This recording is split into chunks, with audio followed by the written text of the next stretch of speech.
All right, Reed Smith, how are you? My name's Dave Gerber. I'm excited to work with you in the future. Planning on doing it coming up pretty soon, but it looks like we're all a little bit distracted with the virus. So I thought that maybe in the meantime, and I'm coming to talk to you about, and work with you on leadership and conflict management skills. I thought maybe that I could send you a little nugget, a little preview. You might be looking for things that you can learn or pick up that'll be helpful for you, whether you're managing projects or you're working with your teams or your families or whomever, because a lot of the stuff that I do you can apply. Definitely this first one that I wanted to share. It's a great nugget for you, and I'd suggest that you write it down. It won't.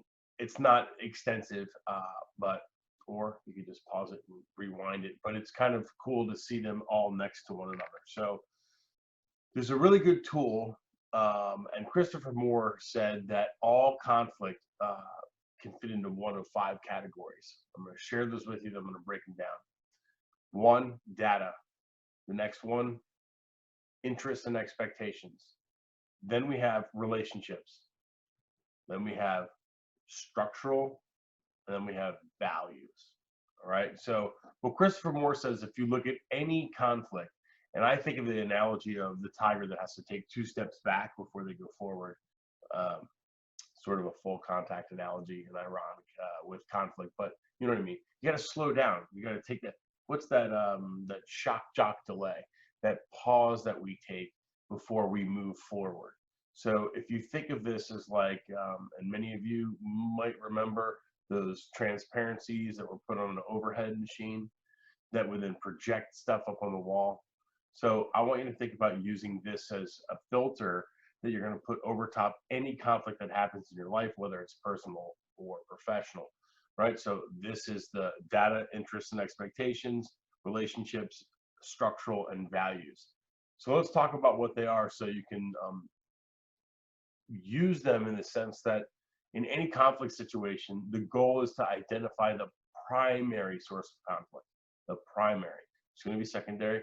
And you could probably say that any conflict has pieces of all five, but that's not going to be helpful for you.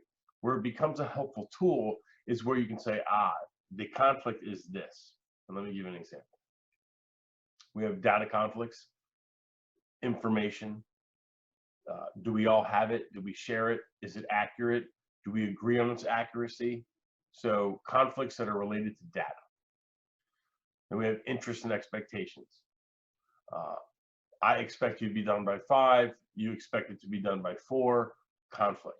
And those interests and expectations can be at all levels. It can be around really serious stuff, or it could be around basic things, around maybe time. Sometimes it's maybe a mistake. Data conflicts and interests and expectation conflicts very quickly become relationship conflicts, which are much more deep-seated, deep-rooted, and harder to solve. By the way, don't touch your face if you're not safe. All right. So relationship conflict, think about it. Data conflict. I'm supposed to go get something signed every Friday, and every Friday you get it signed. The person who I need to get it signed is not there. So all of a sudden I get frustrated. It's probably realistic. This happens every Friday. Finally, I have a feeling about this person. That makes it a relationship conflict. But if it had been solved at the data level, it wouldn't have escalated to that, which becomes a lot more harder to solve. These get harder to solve as you go through the 5. All right, so we've got data, interest, expectations. We've got relationships.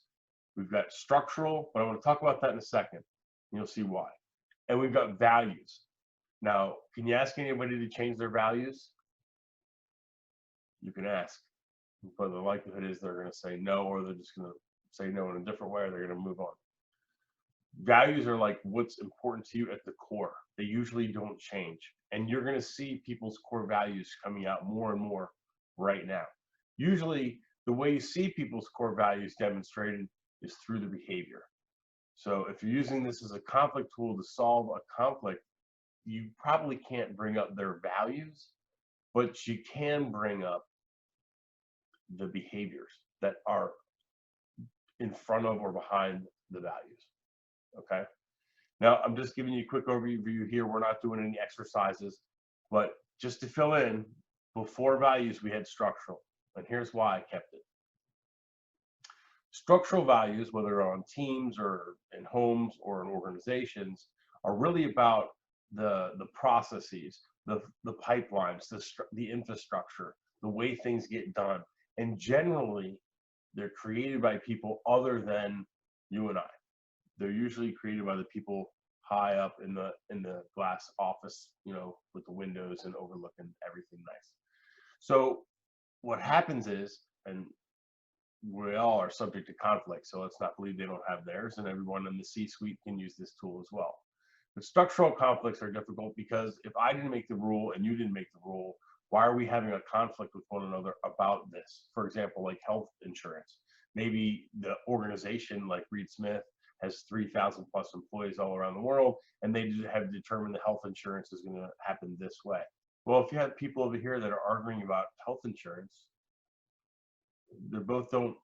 structurally, they're not high enough to make a change.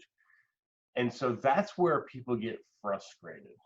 And I guess the parallel would be to what a lot of people are feeling right now with the virus.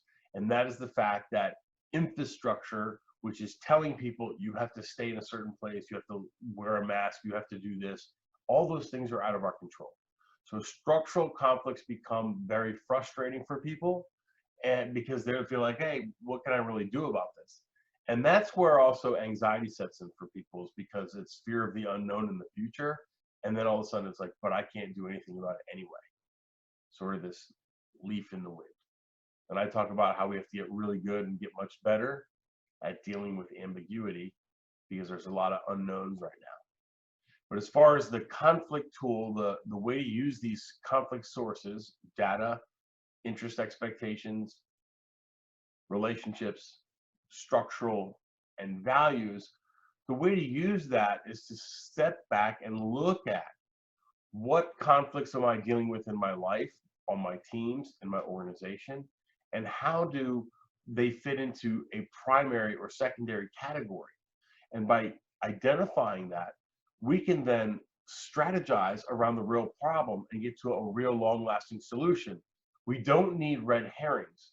We don't need things that are going to distract us from the roots, the causality, the real causality of the problem. Otherwise, we're looking at symptoms or tertiary. Oh, it's all five. Well, that doesn't help us.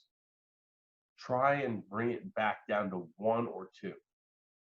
And the last thing I'm going to say is, in the conflict industry, we say if you can name it, you can change it.